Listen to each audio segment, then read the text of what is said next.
My name is Jonathan Miller. I am 42 years old. I live in a quiet suburb in Portland, Oregon, where the streets stay empty after 9 and neighbors wave from behind manicured hedges. My wife, Claire, and I had been married for 8 years, and we shared our home with our 6-year-old son, Ethan, a boy with a mop of sandy blonde hair and a curiosity that never seemed to tire. To the outside world, our life was something out of a real estate brochure. A neat 2-story house with navy shutters, the faint smell of freshly cut grass on Saturdays, and a front porch where I'd sip coffee in the mornings before heading to my marketing job downtown. Inside, Claire managed the home while working part-time as a freelance graphic designer.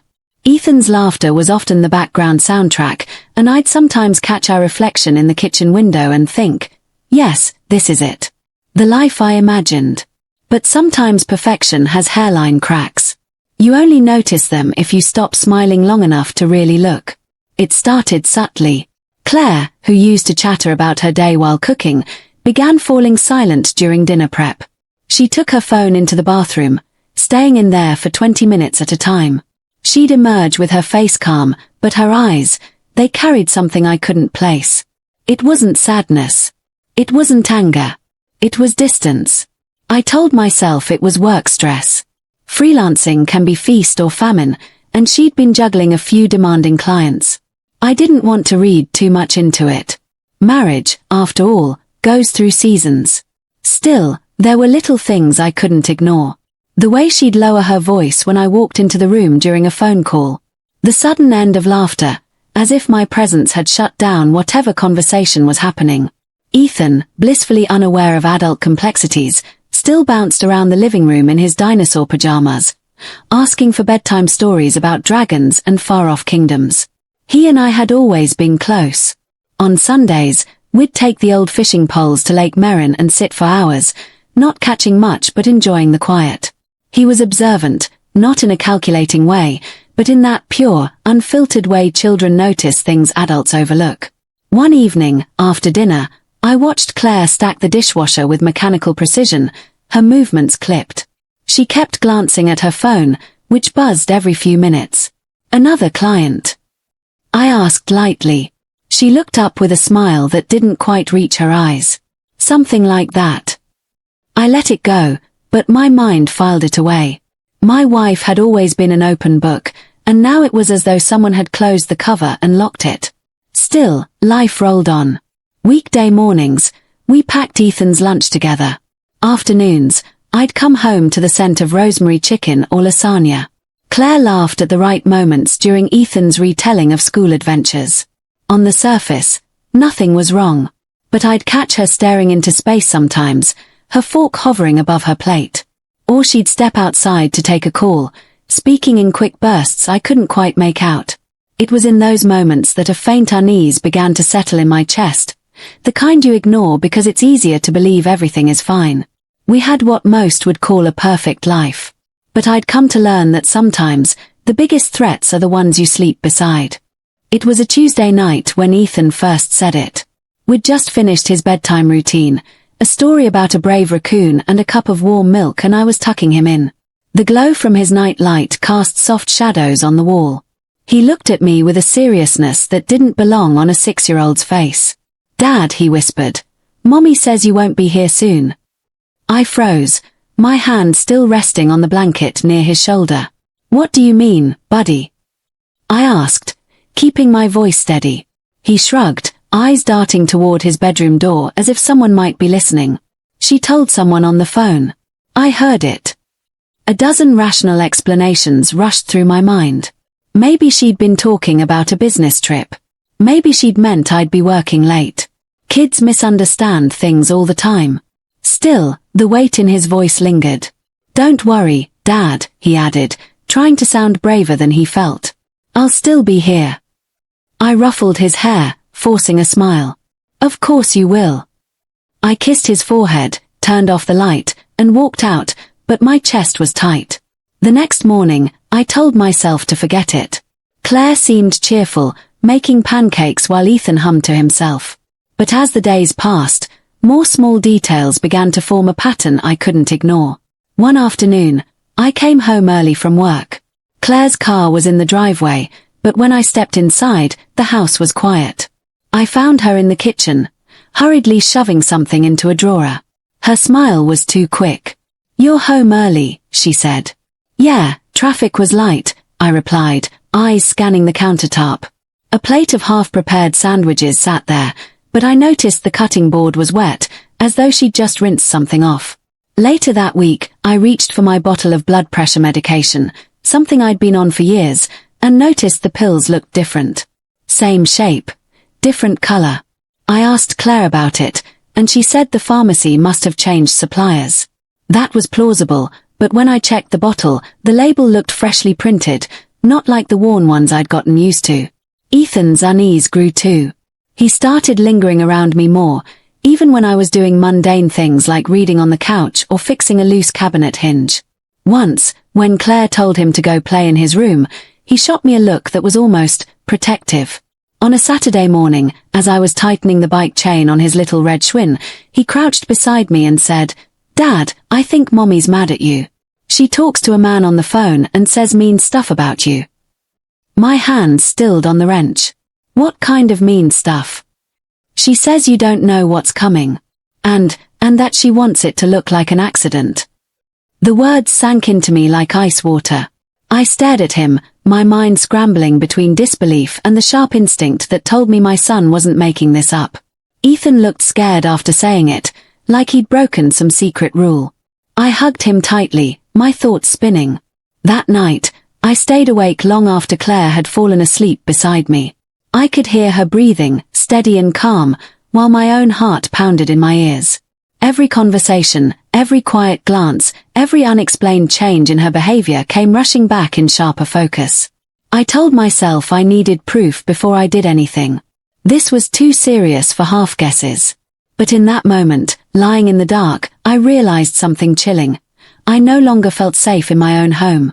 And the only reason I was still breathing might be because my 6-year-old had spoken up. Though simple, can hold the weight of truth. The next morning, I left for work at my usual time, at least, that's what I let Claire believe. Instead of driving downtown, I parked a few streets over and walked back quietly, my shoes crunching over frost on the sidewalk. Our kitchen blinds were drawn, but through a narrow gap I could see her on the phone, pacing, her free hand gesturing in sharp movements. I edged closer, the winter air stinging my ears. Her voice floated through the glass in clipped phrases. "Yes, the pills are ready, he'll never know, no, it has to be this week." I didn't hear a response, but she nodded, then said, "Make it look like an accident. That's the only way." The words slammed into me. It wasn't a misunderstanding. My wife was planning my death. I backed away, pulse hammering. At that moment, a shadow shifted in the window above, Ethan's room. His small face peeked out, eyes wide. He raised a hand, but didn't wave. I could tell he knew exactly what I was doing. I walked quickly back to my car, my breath fogging. My first instinct was to confront her right then, but something told me that would be dangerous. She wasn't acting impulsively, this was calculated. I needed evidence. That afternoon, I called an old college friend, Mark, who now worked as a private investigator in Salem. I didn't give all the details over the phone, just enough to convince him it was urgent. By evening, he was at my place, pretending to be an insurance agent reviewing our policy. Claire didn't suspect a thing. While she busied herself in the kitchen, Mark slipped a small recorder under the couch and another in the pantry, places she'd never think to check. He also gave me a crash course on accessing her email without triggering any security alerts. "Be careful," he said as he left. "People who plan this kind of thing don't usually leave room for second chances." The next few days were an exercise in pretending. I smiled at breakfast, kissed her cheek when leaving for work, and laughed at Ethan's knock-knock jokes at dinner. But inside, I was counting the hours. Every notification from Mark was a jolt of both fear and relief. By the 4th day, the proof came in. An audio file landed in my inbox, Claire's voice, clear as if she were sitting beside me. "He takes his pills at night, around 9. Yes, I'll mix it in then. The insurance will clear in 3 weeks, and no one will question it. He's healthy enough, they'll think it's sudden." My hands shook as I listened. She was talking to a man named Derek. The name meant nothing to me, but the tone in her voice was intimate, trusting. They weren't just co-conspirators, they were connected. Mark also pulled her bank statements. Transfers to an unfamiliar account every other week. A hotel receipt in another city, dated 2 months back. My stomach churned. That night, I sat in Ethan's room after he'd fallen asleep, just watching him breathe. His small chest rose and fell, his fingers curled around the edge of his blanket.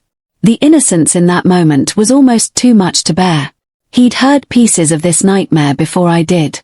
And if I hadn't believed him, I might not be alive much longer. I knew then that I couldn't wait. I had to act, not just for myself, but for him. Word count. 1023. The next morning, I left Ethan with my sister, under the guise of him spending the day with his cousins. He didn't protest, but before I walked out the door, he grabbed my hand and said softly, "Be careful, Dad." I nodded, my throat tight.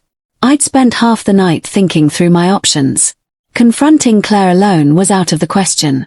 If she was willing to go this far, there was no telling what she might do if cornered.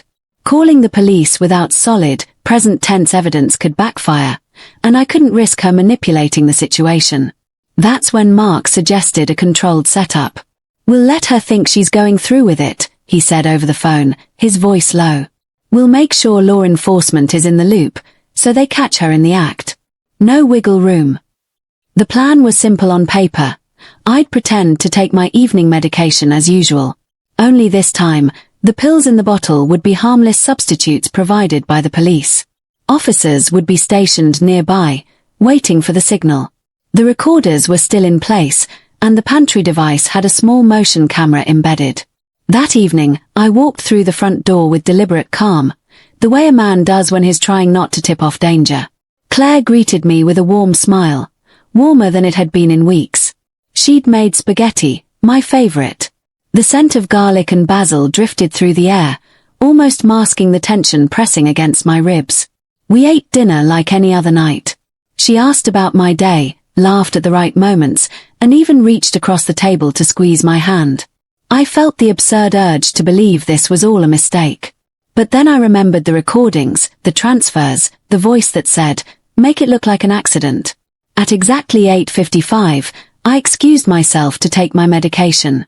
She followed me into the kitchen, leaning casually against the counter. I opened the cabinet, reached for the bottle, and set it on the counter. Out of the corner of my eye, I saw her slip a tiny plastic packet from her pocket, tipping its contents into a glass of water. "You should drink this with it," she said, pushing the glass toward me. I picked it up, my hand steady despite the pounding in my ears. "Thanks," I murmured, tilting my head back as if swallowing both the pills and the water. The bitter taste was missing, of course. I'd palmed the tablets and let the water slip down without touching the powder at the bottom. I set the glass down and gave the prearranged signal, turning the kitchen light off, then on again. Within seconds, there was a sharp knock at the door. Claire stiffened. "Who's that?" she asked, her voice high. When I opened the door, 2 plainclothes officers stepped inside. We need you to come with us," one said firmly. The look on her face shifted from confusion to something far darker. "Jonathan, what is this?" she demanded. I said nothing, just stepped aside as they read her rights. She protested at first, claiming there was a mistake, but when they mentioned the recordings and the bank transfers, her voice faltered. By the time they led her to the car, her shoulders had slumped, the fight gone from her. I closed the door and leaned against it, my body trembling with the release of weeks' worth of fear. Through the window, I could see the red taillights disappearing down the street. The house was silent. Safe. For the first time in a long while. The police didn't take long to get a full confession. According to the detectives, the man she'd been speaking to, Derek, was someone she'd met through a design client. Their relationship had quickly turned personal, and together they'd decided that my life insurance payout would set them up comfortably somewhere far from Oregon. It was as cold as it was calculated. When I was called in to identify the packet she'd tried to pour into my drink, I remember the detective holding it up between 2 gloved fingers.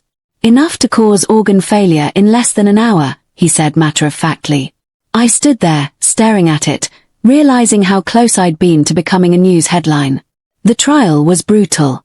Not in length, it was over in less than 3 weeks, but in the way it forced me to relive every intimate detail. Hearing the recordings played in open court was like peeling my skin back for strangers to see. Claire sat just a few feet away, her eyes fixed on the table. When the guilty verdict came, she didn't look at me, not once. Ethan didn't attend the trial. I wanted to protect him from that. Instead, he stayed with my sister, who answered his questions in ways a 6-year-old could understand. "Mommy made a bad choice," she told him gently. "But your daddy's okay because you were brave." The first night he came back home, he climbed into my bed without asking and curled up beside me. I listened to his steady breathing, the way his small hand rested on my chest as though to make sure my heart kept beating. "Dad," he whispered in the dark, "are we safe now?" I swallowed hard. "Yes, buddy. We're safe." And for the first time, I believed it. Life since then has been different, quieter, but sharper in the ways that matter. I've learned to pay attention to the small things, the look in someone's eyes when they're hiding something, the tiny shifts in a conversation's tone, the instinct that tells you when the pieces don't fit. Most importantly, I've learned never to dismiss a child's words. Ethan's voice, hesitant and unsure, was the reason I'm still here.